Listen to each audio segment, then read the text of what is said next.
Hello, listeners, and welcome to another episode of Cognitive Dissidents. As usual, I'm your host. I'm Jacob Shapiro. I'm a partner and the director of geopolitical analysis at Cognitive Investments. Joining me on the podcast for our usual weekly market roundup is Rob Larity, our Chief Investment Officer. Before we get to the program, a brief note. My wife is pregnant with our first kid, and she is due at some point next week. So we will probably have a weekly podcast next week. I've been working hard to record some episodes so that you guys have content while I'm off in babyland taking care of my daughter. It's all becoming real. It's crazy to say that. But there's a small chance that I won't make it to next week for next week's weekly episode. So if for some reason I don't and there's no weekly episode next week, that's why, and I will hook back up with you guys in a couple weeks afterwards, and I hope you enjoy some of that content that we've pre-recorded while I'm out on my paternity leave. But the plan, knock on wood, and as we all know, babies have a way of making plans obsolete. There's that old phrase that making plans is a good way to hear God laugh. But the plan, at least, is that we should have a weekly episode out next week, and then I will take 2 weeks off before I rejoin you. So just wanted to give you that heads up. Otherwise, if you're feeling happy for me and want to congratulate me, this is a good time to go, yep, you guessed it, rate and review the podcast or send it to your friends. We're up to 50. That's incredible. My goal is to get to 100 ratings by the end of September. So if you haven't rated yet, I know that there are many hundreds of you who listen on your iPhones or on Apple Podcasts. If you could just go in and hit the 5-star, or you can hit whatever star button you want. I'd prefer 5 stars. I assume if you're listening to this, you like the podcast, but go in, hit the stars, give us a rating. It helps us so much and just takes a couple seconds of your time. Last but not least, if you want access to the Global Sit Rep, which is the weekly report that I write at Cognitive Investments, you can also get access to that if you want. Hit me up at jacob@cognitive.investments if you want access to that or anything else is on your mind. So enough from me. Cheers. Take care of each other. I will see you out there. Cognitive Investments LLC is a registered investment advisor. Advisory services are only offered to clients or prospective clients where Cognitive and its representatives are properly licensed or exempt from licensure. For additional information, please visit our website at www.cognitive.investments. The information provided is for educational and informational purposes only and does not constitute investment advice, and it should not be relied on as such. It should not be considered a solicitation to buy or an offer to sell a security. It does not take into account any investor's particular investment objectives, strategies, tax status, or investment horizon. You should consult your attorney or tax advisor. Rob, we're back at it for another week. How are things in Boston right now? Is the weather nice for the 2 weekends out of the year that it's supposed to be nice? Well, thankfully the weather is not nice, which is real relief because it's been just excruciatingly hot for the past 2 weeks, and now it's rainy and cool and it's wonderful. Well, I'm glad you're feeling refreshed. God, I just keep nailing these unintended segues because you know what else is feeling cooler than we thought? The U.S. CPI and inflation figures. Yeah, I just really nailed that one. So why don't we start our sort of overview of markets before we get into some other niche, nerdy topics with the CPI print and what you see in markets this week? Sure. So as everyone knows, the CPI print was lower than expected. And just to tie it to what we were talking about last week, because last week we spoke about what is the debate going on in markets right now. And that debate essentially boils down to people who are focused on interest rates, who have been very hawkish and saying that, markets are underestimating the extent of inflation, are underestimating the resolve of the Federal Reserve, that talk of a pivot to a more dovish policy is way premature. And, last week we sort of went through the reasons why we thought that was a flawed view. And it did, in fact, turn out that, the data came in lower than expected. Interest rates expectations have really dropped. Bond yields have dropped. And like we said last time, all of this is like a pressure release valve on risk assets across the globe. So emerging market currencies, for example, which all bottomed on July 15th or around there, have really ripped in the last few days, in the last week. The Brazilian real has gone from 515 to 505 or thereabouts just in a few days, from a bottom of 540 a few weeks ago. So you can really see there's an impetus behind everything that's higher risk, internationally oriented, high beta in the lingo of investing stuff, and that's continuing. And the real sort of issue right now is the pushback on markets is everyone is saying, oh, well, this is a bear market rally or it's a short covering rally. So what I mean by that is people are saying, well, all the junk is the stuff that's leading now. So it's just shorts are rushing to cover. So they're squeezing these prices up and it's going to be short-lived. That's one line of argument. And the other line of argument is, well, it's a bear market rally. It's a bear market rally. We're in a bear market. Stocks are going to go down. You have these temporary things. I don't need to do anything, whatever. That's been the argument for the last few weeks, to the last month, as the market has bottomed and started to really run. And the fact that people are still making that argument probably shows you that we have a long way to go. Really, when people start to say, oh, it's the new bull market, it's the new era, we're off to the races, it's all clear, everyone come out of the bunker, that's when the bear market's going to continue and, we'll be down another 20%. But for right now, the sentiment is definitely not there. And not to get too into kind of weird psychological market stuff, but we had an interesting conversation at our research meeting a few days ago because we kind of doubled down on some of our long bond and long foreign currency bets ahead of the CPI print. And we had a internal discussion and not a disagreement, but a debate about whether that was a smart thing to do. And one of the things that came out of the debate was, there was a point of view raised that we don't want to get in front of this inflation print. It's very risky, and there's a lot of merit to what the interest rate focused people are saying, that the Fed is going to be more hawkish than we think, that inflation is going to prove more durable than we think, and all of these sort of arguments. And I think the counterpoint to that, which I think holds some interesting lessons for listeners who are interested in investing, is very rarely, in my experience, do you see the market giving you a false signal about a trend that's long in the tooth. So what I mean by that is everyone has known about inflation for over a year now. Like the market, that's been the story, that's been the narrative. Everyone's known about interest rates going up and up and up, and how far will they go up?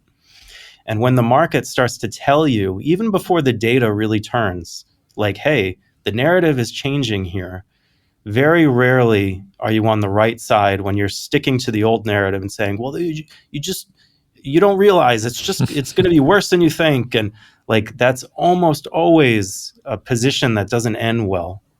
And you have to, which isn't to say that markets are all knowing and that markets can't give you false signals, because the opposite side of that are where there's cases where the market doesn't realize something indeed, but more often that's where there's some new piece of information coming, some new regime. And 2007, 2008 is a good example, which we discussed, which is a period where, in mid-2008, markets were rallying throughout the summer, commodities were rallying, and there was sort of this slow recognition that something was emerging to just clobber the economy and clobber the markets. And you could really have been fooled if you were there in the summer of 2008 and looking at some of the consumer names, for example, that rallied in August of 2008. People were saying, oh, we're off to the races again. It's all clear. The little mini recession is over. I don't know if I'm explaining this well, but my point is, when there's something new, like picture a movie and then like in the background, there's some creature just emerging from from your peripheral vision. Like that's when the market can be really wrong because it's not focused on something. But when the market is really focused on something and it starts to tell you something that's different, and you're arguing, well, the market's not focused enough on this thing that we've all been paying attention to, then that's a much trickier prospect. Am I right to say that you're expecting then that the next CPI print will also be lower or surprise to the downside, or would a higher print sort of start to attack some of the foundations of the narrative you're laying out here? Well, I don't know exactly what the expectations are for the next CPI print yet, because that's a ways off. But I think the relevant thing is markets are now going to turn their attention to the direction of CPI and not necessarily the magnitude. So whether it's a beat or a miss, compared to expectations, I don't think in the grand scheme of things that's so super important. The narrative now is, okay, inflation has peaked, and we don't know how long it's going to take to get back toward normal levels, but it's moving in that direction. So in many ways, direction is more important than magnitude when you're dealing with these things. The counter argument to that, which people are making now, is, okay, well, all of the energy related components of inflation, all of the inventory related components of inflation are deflating, but labor inflation, services inflation is going to remain persistently high. And that, I think, is where the debate is going to shift to. And the key indicators to look at will be, new unemployment claims, which came out today and continues to trend upward. It will be, what are service companies saying, hotels, restaurants, companies like that, about their labor issues. And we've been digging into this, and so far it looks like labor remains high as of the most recent data points, but it's not getting worse in those areas. Mm-hmm. So I would, if I had to take the over or under on service labor inflation, I would take the under, which I think argues for the under overall on CPI. I did also notice, you're right that energy declined quite a bit. Food was still up.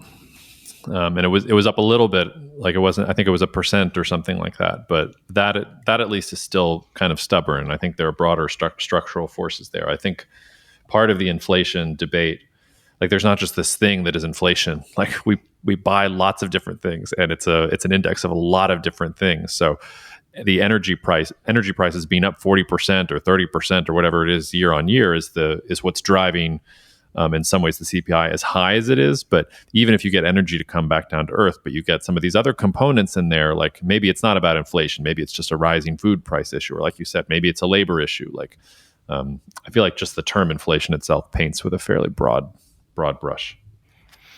Yeah, and it's going to take some time for the more recent decline in grains to start to flow through, because all of these consumer packaged good companies have been raising prices. They're not lowering prices, even though very recently their inputs have fallen through the floor in terms of price inflation. So there's a timing element to that as well.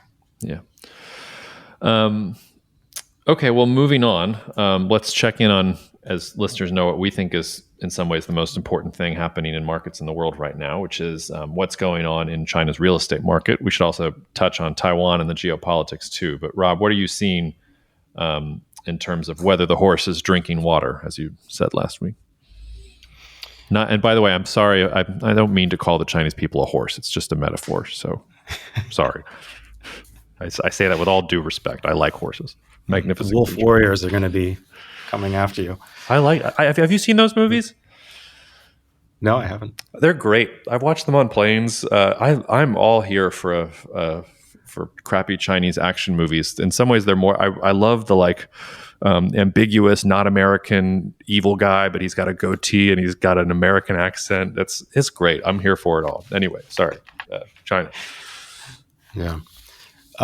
So China is a good subject to bring up, hearkening back to my earlier comments about 2007, 2008, and the market sort of only slowly becoming aware of some emerging risk. And I could see something similar here. We talked about how this is the biggest story that no one is really paying enough attention to.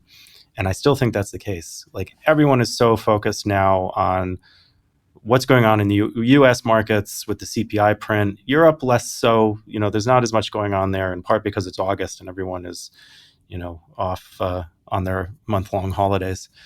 But the update on China is that there's really no update, and I find that concerning. There's no fundamental news out there suggesting that growth is recovering in property markets. And if you look at what Mr. Market is telling us, Chinese junk bonds are making new lows again. The price of iron ore, it's not rolling over, but it's not rebounding either. And if you look at how some other commodities, industrial commodities, have performed, recently with this whole like emerging market rebound, like copper prices are up, steel prices are up a little bit. There's been a bit of a tailwind there, but not for iron ore, and not for the stock prices of companies like Vale or BHP. And that's a little bit of a warning sign. And I think it's too early to say, oh, my God, run for the exits.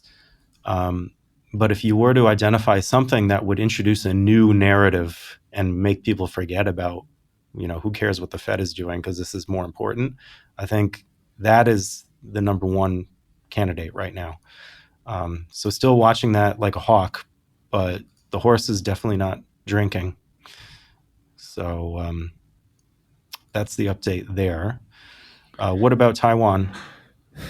Well, with Taiwan, I don't want to say the issue has gone away, but the Chinese said that they were going to do military exercises until last Sunday. They extended that until this Wednesday, but then they seem to have paused military exercises for now. I think we'll probably see another round at some point soon, and they've reserved the right to do more military exercises. I also note that Taiwan had military exercises. The U.S. had a war game that the Wall Street Journal published. The Japanese had a war game that their newspapers published the results of. I mean, everybody's kind of fronting and posturing.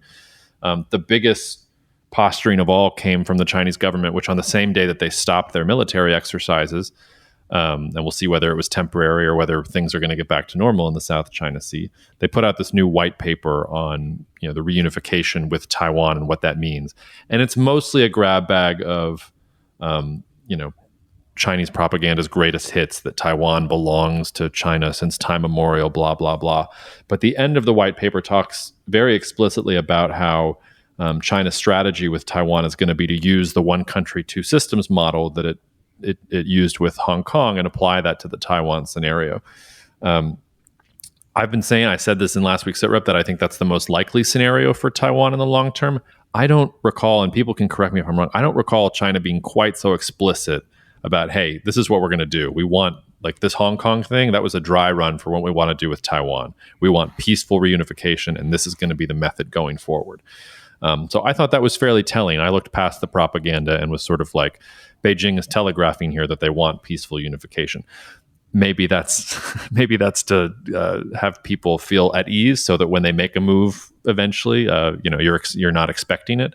But that's the only move that makes sense to me, kind of on a geopolitical level. But it's one of those geopolitical events where everybody was worried about it, and then unless you're a company that is actually is exposed to supply chains that are directly related to Taiwan and China, which if you're a tech company, you are. But outside of that, it looks like we're kind of calming down here from that point of view, and that China's moving on to thinking about other things. I think to your point, though, it's been very hard to find updates about China's real estate situation because almost all of the English press is just not covering it right now. You really have to go into Chinese press to still find information and data about what the local governments are doing to try and get the real estate crisis under control. So I wonder when the real estate crisis will come back into sort of the main narrative about China and displace the Taiwan issue. And can you just remind me and remind the listeners, what are the catalysts? What are the important dates coming up in the Chinese political world? I wish I knew the dates, but the big thing is that China's 20th Party Congress is coming up at some point before the end of the year. I believe the last one was in November, but it seems like they're signaling it might happen sooner. It might happen as soon as September. It's big because if the Chinese system worked the way that it has for the last couple decades, Xi Jinping would be stepping down and his anointed successor would be taking over.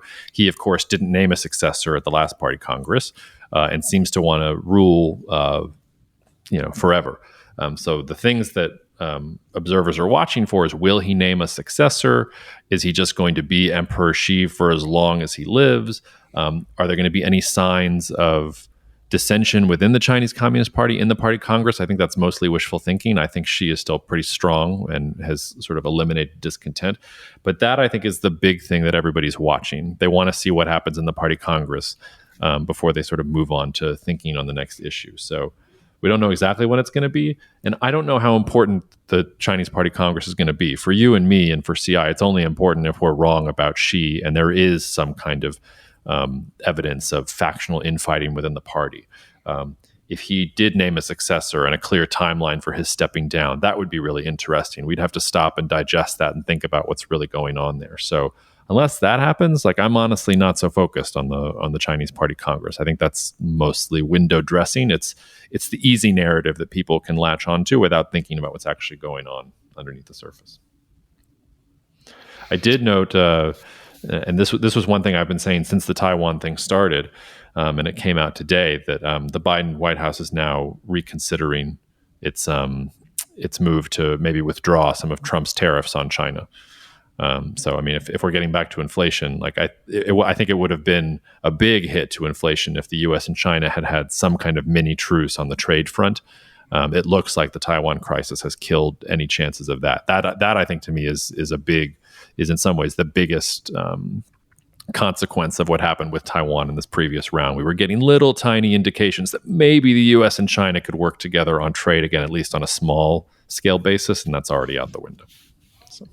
Well, according to the president, inflation is already back down to 0%. So we don't really need that, do we? Well, I don't want to rag on him too much, but I mean, he does seem to have a very loose sense of what words mean and when to employ them. But all politicians do. He is not unique in that sense. He's just he's less subtle about it. I mean, the one where he was basically redefining what a recession was kind of like, man, how stupid do you think we all are? But on the other hand, there's plenty of evidence that we're all pretty stupid.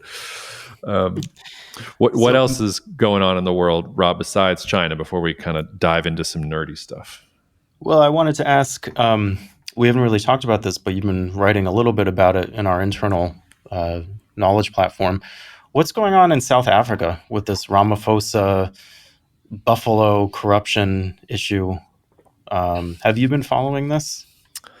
I've been following it not as closely as I would like, just because between the Russia-Ukraine war and the China-Taiwan issue, there has not been as much bandwidth as I would like to be focusing on some of these more important things. We've also been very trained in on Brazil that has elections upcoming. But it is really important because you'll remember that when former President Jacob Zuma was up for investigation, I forget what, I think that was last year, the year before, I forget. It was either last year or the year before. You had some of the worst violence in South Africa really since the 90s or even the 80s as a result of different factions within South Africa either not being happy or being happy about Zuma getting some of his comeuppance. So this is not directly tied to Zuma, but it's about governance and law and order in South Africa itself. And Ramaphosa, I think, projected himself as somebody who was going to come in and not be corrupt and clean up some of these issues and think more strategically about South Africa's future and be more transparent. And this Buffalo issue seems to be that, well, maybe not everything was so above board. It's very hard for me to read whether there's a real fire here beneath the smoke, whether he really is corrupt in the way that some people are alleging, or whether some of his enemies are trying to attack him and find reasons to discredit him, because he is thinking in some ways about major reforms to South Africa, which would be good for South Africa in the long term, but will be very painful in the short term, whether it's thinking about reforming the power sector or things like that. So I wouldn't say I have anything beyond that. I would say that, I mean, South Africa, like India, is one of those countries I go back and forth on so much, because if you just look on paper, South Africa geopolitically should be a rock star. And it's all of the sort of soft stuff, the political identity, social cohesion, entrenched power networks, political factions, all that stuff prevents South Africa from realizing its potential. So I haven't seen anything that makes me think that South Africa is going to overcome any of that in this latest bout of political drama. It doesn't seem to me to be that worse. It just sort of seems to me to be I was going to say horse trading, but buffalo trading as usual, sort of in South Africa's politics. But it's on the radar, and I would confess I have not dived quite as deeply as I would like to, just because of everything that's been going on in the world. Hmm. And we do have some South African listeners, so if some South African listeners want to tell me that I should take a closer look, please feel free. I appreciate the feedback. You can be nice or not when you tell me that. Some of you are, some of you aren't. Yeah. Well, part of the reason why I ask is because we're preparing right now to launch our strategic wealth investment strategy, which basically is an international strategy that we're rolling out, where based in part on geopolitical analysis, we're going to be in or out of various countries. And South Africa in our draft was in. So I was just curious what your current thinking was, because it seems like the scales are tipped toward the positive in your mind, at least according to our notes. Well, because fundamentally it's great. They have tons of resources. They have great geography. They're astride multiple sea lanes. They are not threatened by any immediate enemies. They're one of those few countries that can play in all of the different frameworks. I mean, Turkey is trying to do this on a much grander scale, but South Africa can be friends with China on the one hand, but the US still wants to hang out with them, and the EU has to deal with them. They also, I wouldn't say rule of law is great in South Africa, but it does come from the British colonial system. So it has some aspects of law and order that foreign investors at least feel comfortable in and feel like they can rely on a little bit more than some other sort of riskier places in the world. So like I said, on paper, South Africa has everything you want. And I think I haven't looked at this data recently, but if you look at South African equities, I think they have historically outperformed, in part because of, even despite all of the political problems, like when you have that many resources and you don't have to worry about somebody invading you and you're right on all the trade routes, like you can have really shitty policy and still do really well at an economic level or even at a company level. So it's more of a, like, in favor of South Africa in spite of itself. And if it ever got its act together, like, man, it could really kind of go a leg up more. Yeah. And we mentioned Brazil earlier. Why don't we chat a little bit about that before we talk about Brazilian coffee stuff? Because I'm curious. I noticed the Brazilian CPI numbers, which came out not this week, but the week before, were way lower than expected. So inflation in Brazil is coming off the boil real quick. And I know there's a utility cost element to that, because Bolsonaro introduced this program to reduce utility bills. And I think that's in the number. But still, things seem to be looking fairly up. It's not clear if that's helping his poll numbers heading into the election, but a penny for your thoughts on what's going on in Brazil.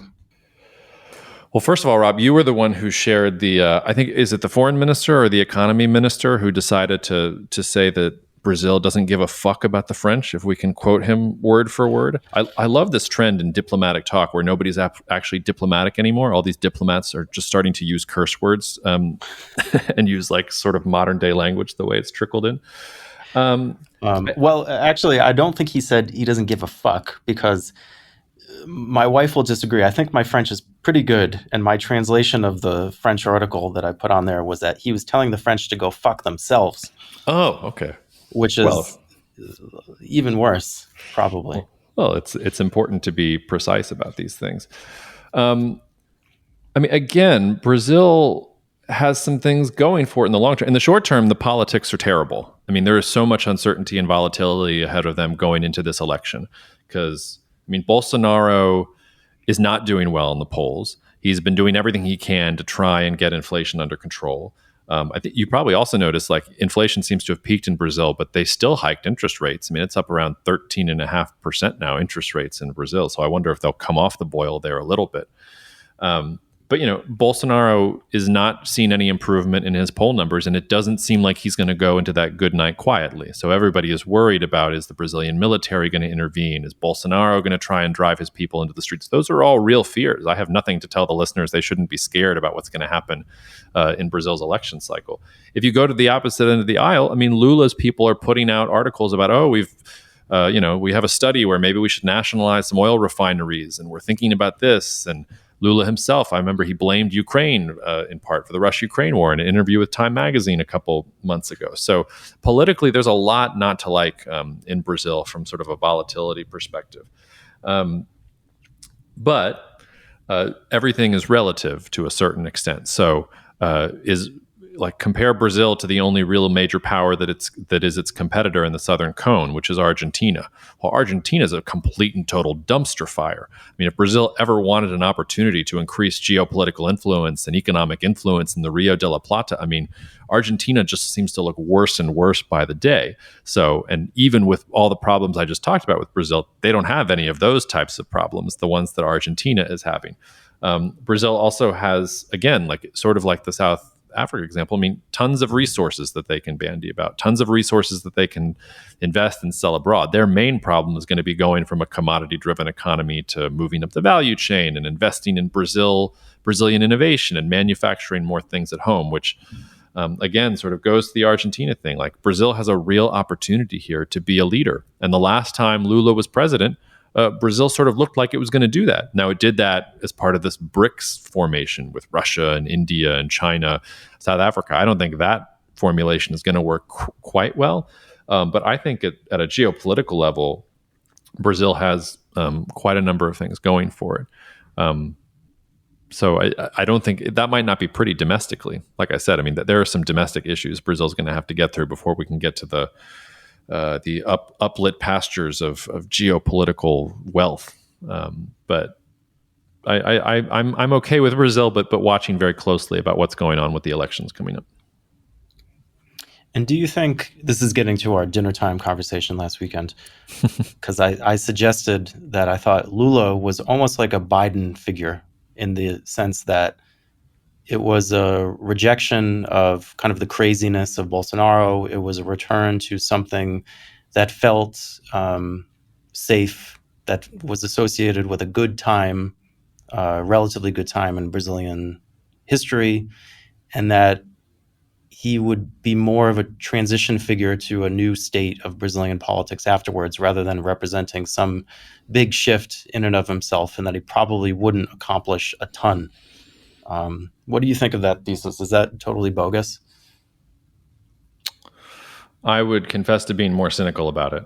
I mean, if you go back and read the papers before Lula became president, like, everybody thought the sky was falling too. And then Brazil had a really great period because there was some macroeconomic stability, and for all of his corruption issues, like, he sort of steered the ship well. But I don't think Lula sees himself as a transition figure at all. I think he sees himself as somebody who was wrongfully, the system went at him wrongfully for these corruption issues, and that he sort of is going to get a second chance at the wheel. Biden, I mean, we'll see if Biden runs again. The debate here in my house for the last week has been, is Biden going to run again? And is he actually going to try to be the transitional figure? Or does he believe this sort of vision of himself as somebody who's going to be more than a transitional figure?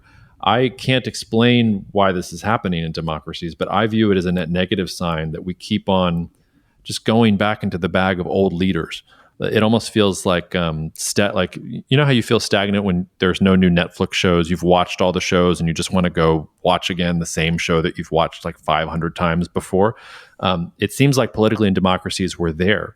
It would be better if there was some young blood that was articulating real vision about what Brazil's future is going to be.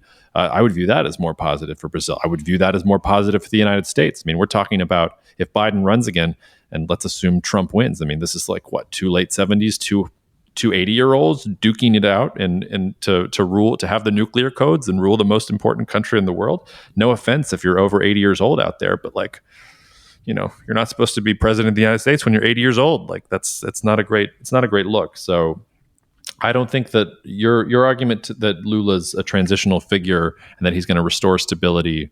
Sure, it's better than the dumpster fire that has been Bolsonaro, but it's not good. It's not good that the best Brazil can come up with is, some old guy who was accused of and convicted of corruption, and then the charge was vacated, whatever. But I mean, I don't know. It's looking backwards, not forwards. That doesn't seem to me to be a positive thing. No, but I'm not arguing it's good. I'm just arguing that it doesn't represent, it just kind of represents a pause. Like there's going to be something new after him. Like I don't think he's going to, how do I say? I think a large number of Brazilians who previously, 10 or 15 years ago would have viewed Lula in very positive terms are now much more ambivalent about him and are voting for him because he's not Jair Bolsonaro. And it's sort of a safety play rather than, hey, he represents some new direction the country is going to go in, or, some new movement. That's fair. But you're saying that after Lula, there will be something new. And it doesn't appear like you and I have talked before, not on the podcast. So we can talk about it now about how, there are some interesting similarities between Brazil and the United States at the political level. And they mimic each other in some very interesting ways. And in this in the way that domestic politics is happening in both countries, there are similarities between what's happening. But so you had, let's say, just look at the United States. If the United States is a leading indicator for Brazil, you had Biden as the transitional figure, but who's the Republican frontrunner? It's probably Trump again. And all the Trumpers are out there, and they're the ones that are dominating the conversation in the Republican Party. So let's say you have Lula as the transitional figure. He's not a bridgehead to something new. He's probably a bridgehead to a stabbed in the back myth from Bolsonaro or Bolsonaro's supporters, and we'll get some new right-wing demon. I always get uncomfortable with democracies where the person that is being put in office is only being put there because he's the option that is hated least. Israel's another example of where this is happening. The only reason... they had 4 or 5 consecutive elections because the only thing people could agree on was they wanted to be anti-Netanyahu. If you're in a political position where nobody is pro anything, where nobody can make an argument to the majority of people in the country that these are the things we should be doing, actively pursuing, that looks like stagnation to me. That doesn't look like a country that is confident or moving forward, at least at a political level. But there's also, and I'm rambling a little, but I'll also just say this is also where politics becomes somewhat meaningless because it doesn't really matter. Well, not that it doesn't matter. It matters less sometimes what is happening in the halls of power versus what's happening in the rest of the country. Just because, for instance, in the United States, politics has been gridlocked doesn't mean that the economy has stopped, doesn't mean that there hasn't been innovation and all of these other things that are good sort of on a net basis. So it's important and it affects things, but I caution listeners from putting too much stock in just what's happening at that top level. And I think that might be one area where the conversation that you were having in your house about Brazil, sure, I get it. At the top level, things are really scary. All the other levels, Brazil's doing great, especially relative to its peers and its competitors. So you can be depressed about the situation at the top, but that's part of what democracy is. It's messy and it's loud, and a lot of times it's designed to make sure that no one person can push things through. If you want that, go to China or go to Russia. They push things through all they want, but they sacrifice something else in the back end. Especially when you look at Brazilian history, they don't have much of a history of raucous, competitive, back and forth democratic politics. It's usually been, military dictatorships. Figure. So this is, in many ways, a good thing. As ugly and nasty and messy and stupid as it is in many ways. If it holds, because the concern about Brazil is that the military is having to leak to everybody who will listen, we're not going to intervene no matter how hard it gets. But what if Bolsonaro forces their hand? What if he tries to pull some sort of January 6th type thing? How far are they going to be willing to go? Who are they going to support? Bolsonaro's also been stacking the deck with loyalists and firing people that don't give him the answers that he wants. So, yeah. Well, before we end, let's talk about coffee and cocoa, cacao, chocolate. I haven't figured out how to pronounce it quite yet, but I'll have a few minutes to listen to you talk about coffee to figure it out. So tell me why you're thinking about coffee this week, besides from the fact that we need it to function. So I think this is an interesting case study to talk about. So we just put on a pretty significant short position in coffee in one of our strategies for clients in Arabica coffee. After we should say you had a very successful call going long coffee. What was that, a year? Wow, was that over a year ago? When was that? No, 2 years ago. That was Wow. 2020. Time. Yeah, again, we always seem like we're patting ourselves on the back, and we get plenty of things wrong. But we were joking that we should just morph into a coffee-only investment firm, given that we seem to have a lot of focus there. So in 2020, it was a totally different setup. But I want to talk about coffee because I think it has some interesting things to think about, just about investing more generally, that the listeners might appreciate. So we were long then when coffee was in the low $1 a pound range, and now we've just gone short, and it's about $2.20 a pound. And what's the setup in coffee? So whenever we talk about what we do or the discipline of investing, we talk about, or at least I talk about, I'm using the royal we here, the three legs of the stool. And the three legs of the stool are, what are the fundamentals, first of all? Like, what's actually happening in the world? How is this business doing? How is this commodity doing in terms of supply and demand and all that stuff? So that's a huge part of what we do. The second part is, what is the market action telling you? What is price action telling you? What is Mr. Market trying to hint about those fundamentals and the future outlook on them, which is equally important. So if you meet a technician, they're a very rare breed now, but like a true technician wouldn't care about fundamentals. They wouldn't spend any time on it. They would just look at, what is the price doing, and I'm going to focus on that to anticipate and stuff like that. So those are the first two. The third leg of the stool is sentiment. So you have your fundamentals, you have Mr. Market, which is this disembodied, godlike thing that you're trying to read the tea leaves about. But then sentiment is, what is the other guy or the other girl? Let's face it, it's 98% other guys. What do they think about the first two legs of the stool? So how are other people positioned? What is the zeitgeist? What is the feeling? What is the psychology of the other participants in the game? So those are the three legs of the stool that we always focus on whenever we do anything, whether it's an individual stock or a commodity or, interest rates or gold, whatever it is. And coffee is an interesting setup because right now there's a very bullish story out about coffee. So when 2 years ago we were getting into this, there was coffee coming out of, everyone's ears. There was a massive amount of supply. So just for quick background, Brazil is by far the largest producer of Arabica coffee beans in the world. So the market sort of hinges on what they're going to do.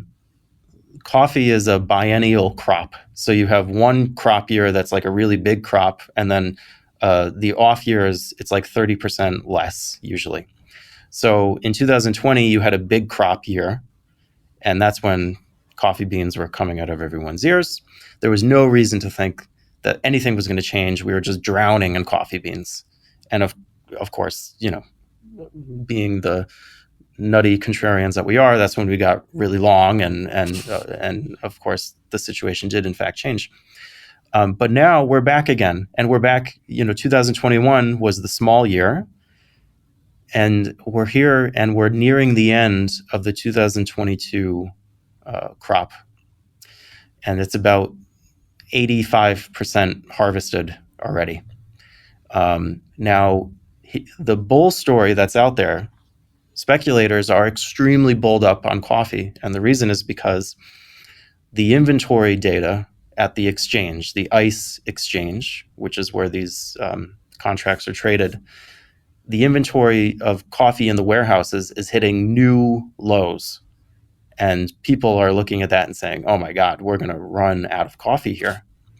And at the same time, people are focused on the weather in Brazil because there was a frost earlier this year, which damaged the crop somewhat. So even though this is the big year crop, the size of that crop is pretty disappointing relative to other big years. It's still much higher than last year, which was the small year, but still you have a a weak crop, relatively speaking. But people have known this for months. This is not a new thing. The frost took place, a few months ago. So what traders are looking at fundamentally is they're saying, okay, we're running out of inventories. The crop is not great, and it's almost complete.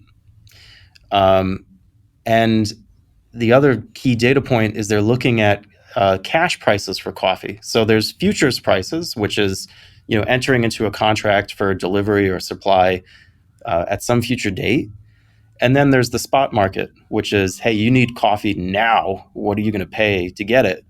And the difference between the cash prices and the futures prices has really widened. So if you want to go into the market right now and buy coffee beans today, you're going to pay a significant premium over the futures price to get it.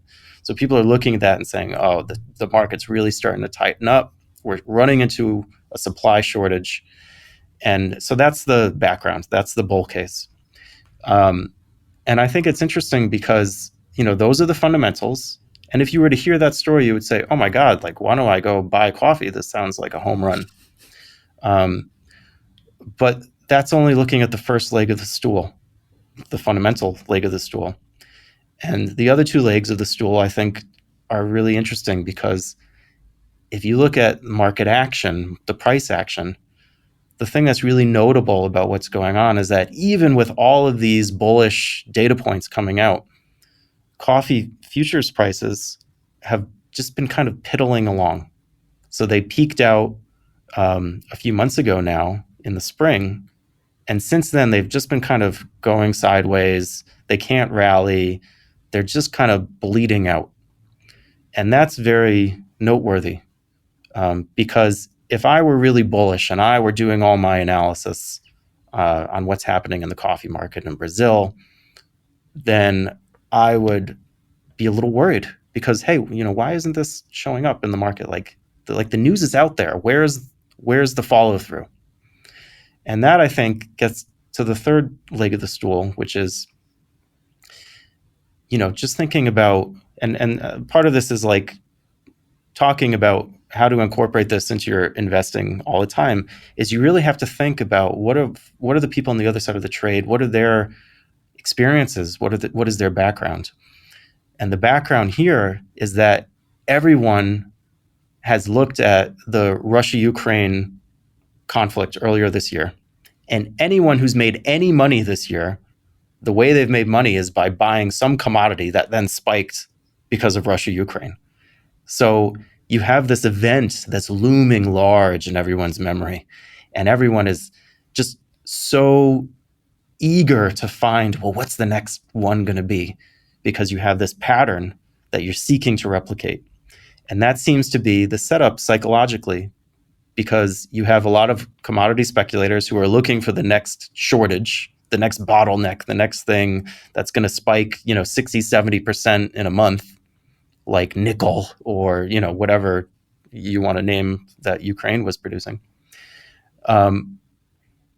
So the story that's circulating is that we're entering another period like 1997.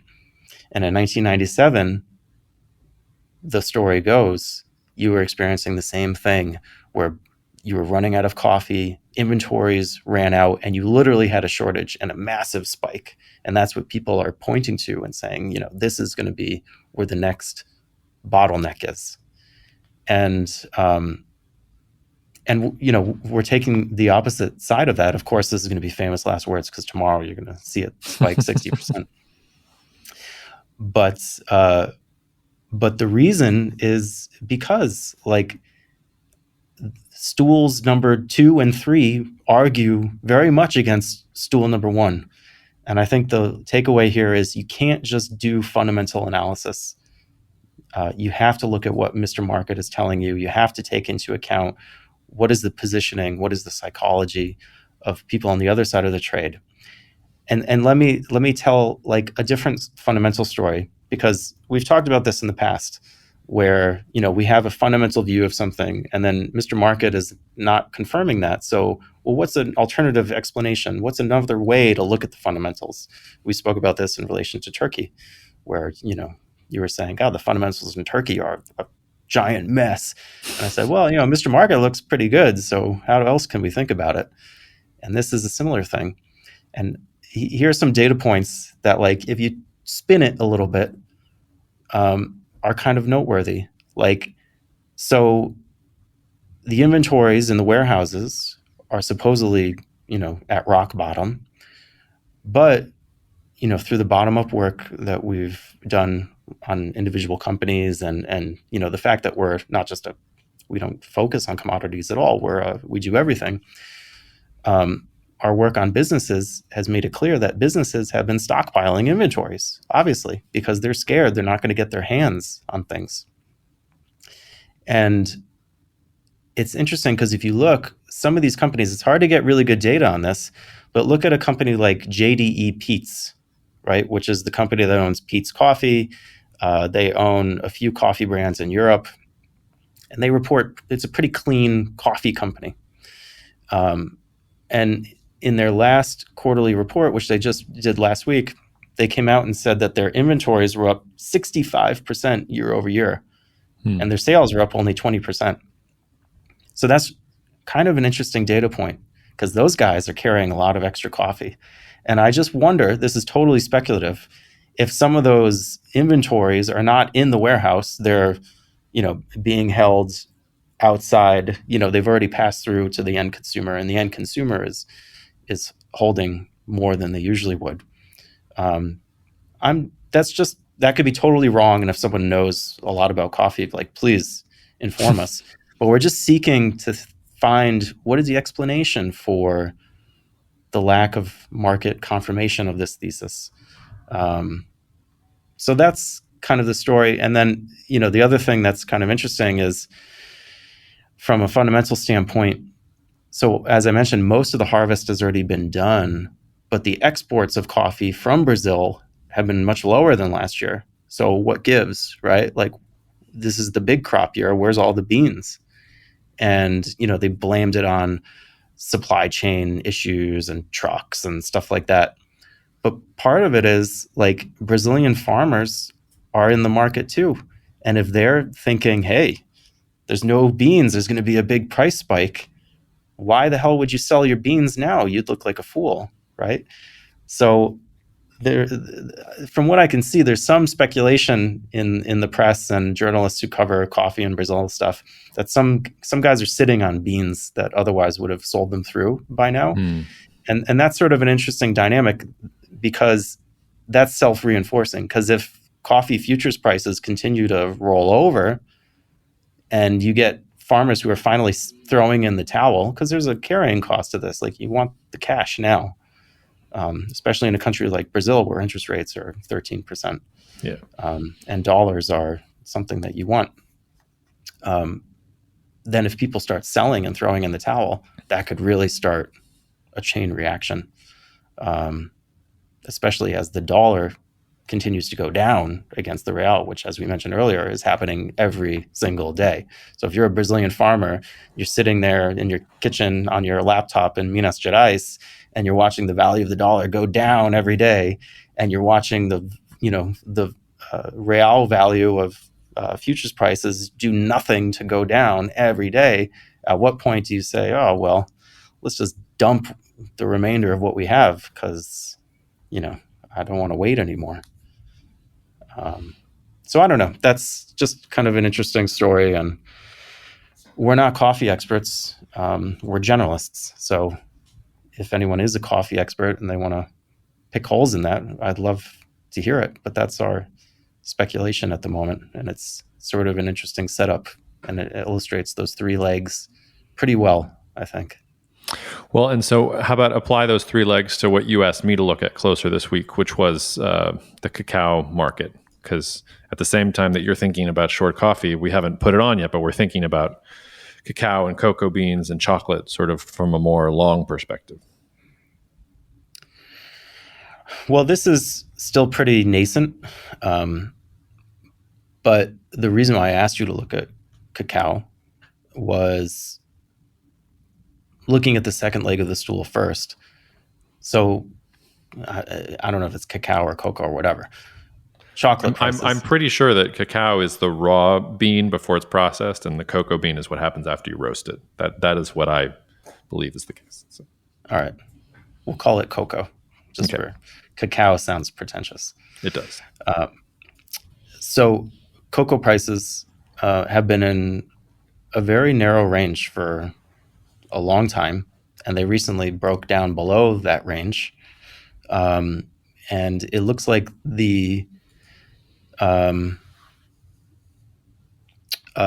fundamental kind of bear case out there is about demand. So I think there's a view that demand is likely to weaken because of a recession in Europe, recession in China, that sort of thing.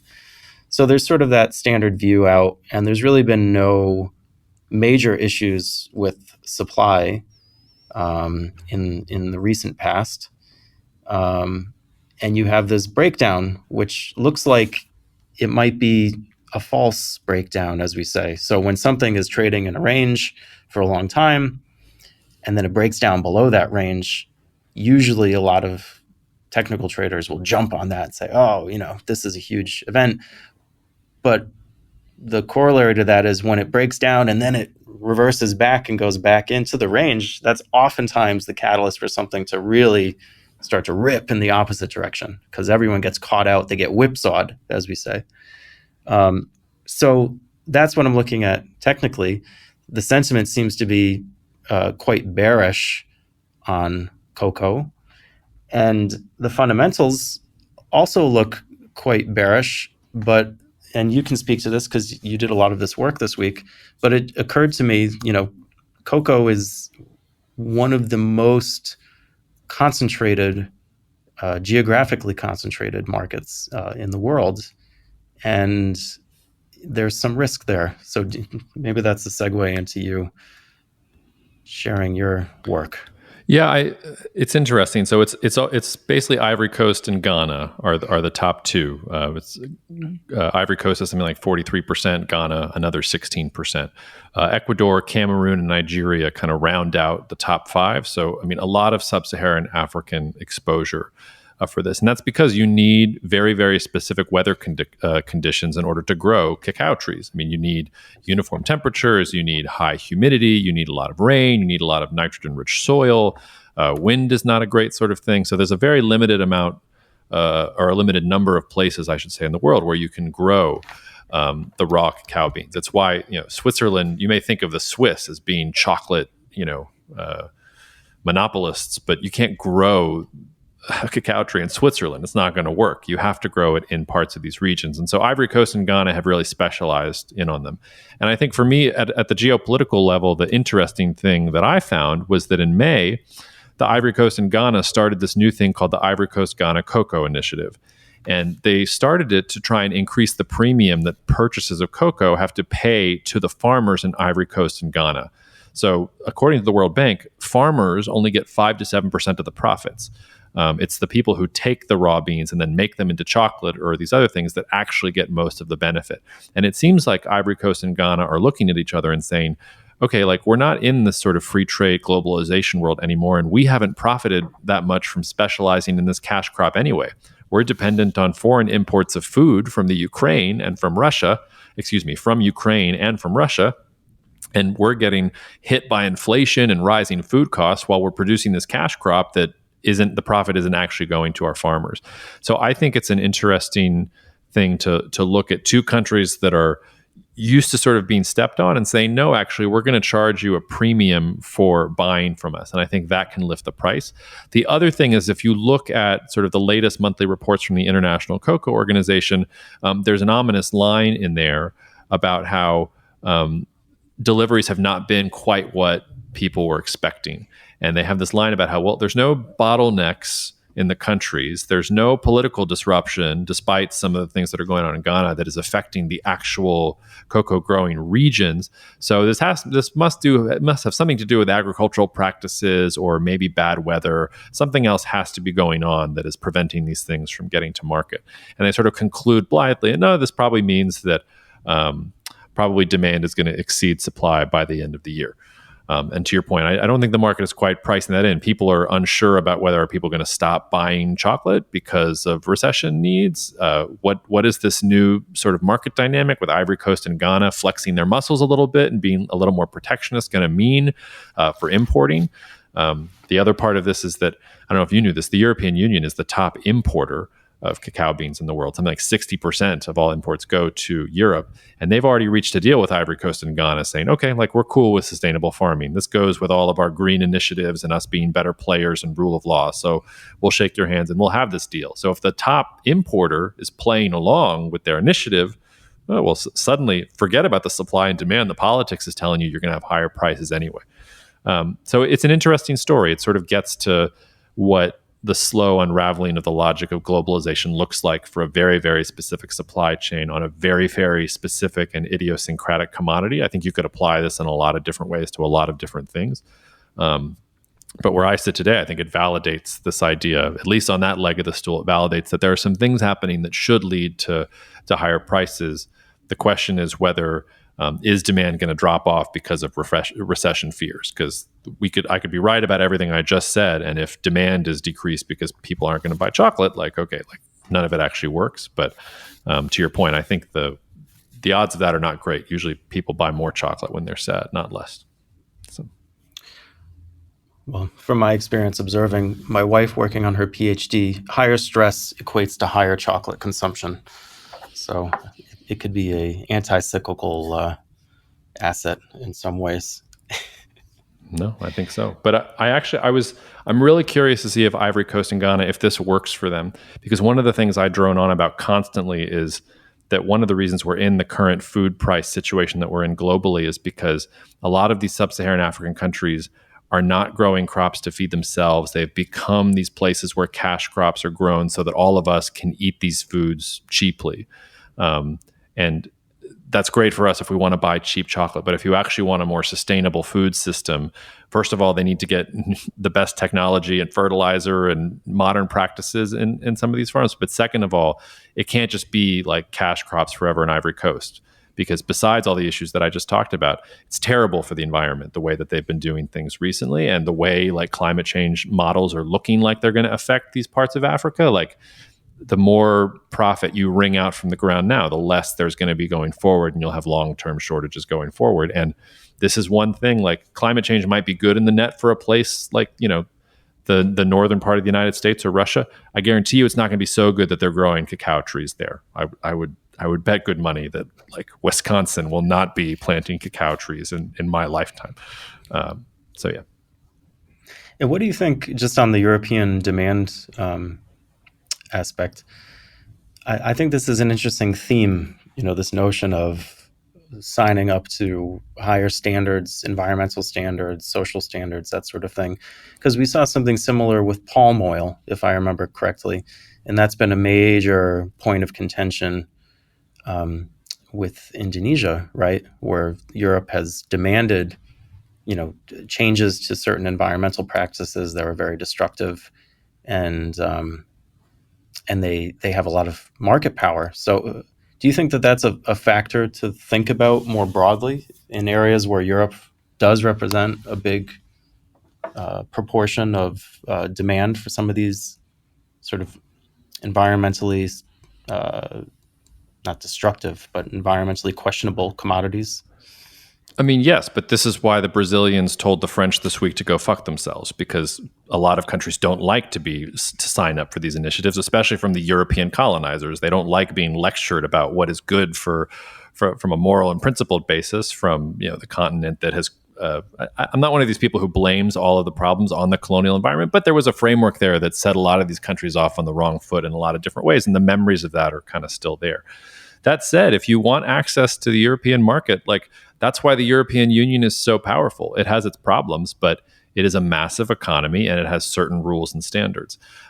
Those rules and standards can easily be lampooned. I mean, Boris Johnson has a political career because he started his career, penning articles about EU rules about the amount of bend in cucumbers and bananas that could be imported into the EU. I think it turned out that none of those regulations were true. He just found a story about them and made them up. But it doesn't matter either way. I'm just saying you can lampoon the Europeans for this, but it's also a major aspect of their soft power. And it's why we shouldn't just be talking about the United States and China in the geopolitical landscape over the next 10 to 15 years, because Europe is there, has its own system, and wants different countries to deal with it in its own way. When people talk about the dollar, for instance, as a reserve currency, they're always talking about, oh my God, the yuan's going to take over. The Chinese are going to start buying their oil in yuan. It's going to be the petro yuan. They don't talk about how the euro has already outclassed the dollar in terms of the primary means of exchange in parts of Western Africa, because that's where Europe is looking and trying to build relationships, because the resources that they need that they're not getting from Russia anymore, they've been looking for that for a while now. So no, I think it's highly relevant. I think the big problem for Europe will be they're going to have to be a little more flexible. Like Brussels has a tendency of thinking everything is just bureaucratic, sign this paper, do this particular thing, and they're going to have to make deals and arrangements that reflect sort of real-time things rather than just whatever sounds good in Brussels. But if they can make that shift, and if they can continue to work on a united basis, Europe has a major role to play. And this is also why when I give talks or when I do presentations about a multipolar world, I usually put up a map of proposed different blocks. It's also why groups like the Trans-Pacific Partnership or different alignments of sort of middle powers, if they could combine together, are interesting, because they might have rules and technology and all sorts of things in their own blocks as well. So I went off on a little bit of a tangent, but yes, I think it's critical for Europe's future. It's critical for thinking about what the global map of the world looks like. And it's yet another reason to be bullish on Europe, that they're out there doing these sorts of things. It's very easy to say, oh my God, the Russians stopped exporting natural gas to Europe.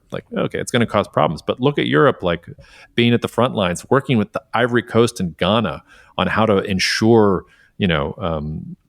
cocoa imports for the long haul. That's a serious power that's thinking long term. I thought it was striking, too, that I don't know if you saw in the same speech, Guedes of Brazil pointed out, 20 years ago, our trade with France was the same as our trade with China. And now our trade with China is literally 20 times more, something crazy like that.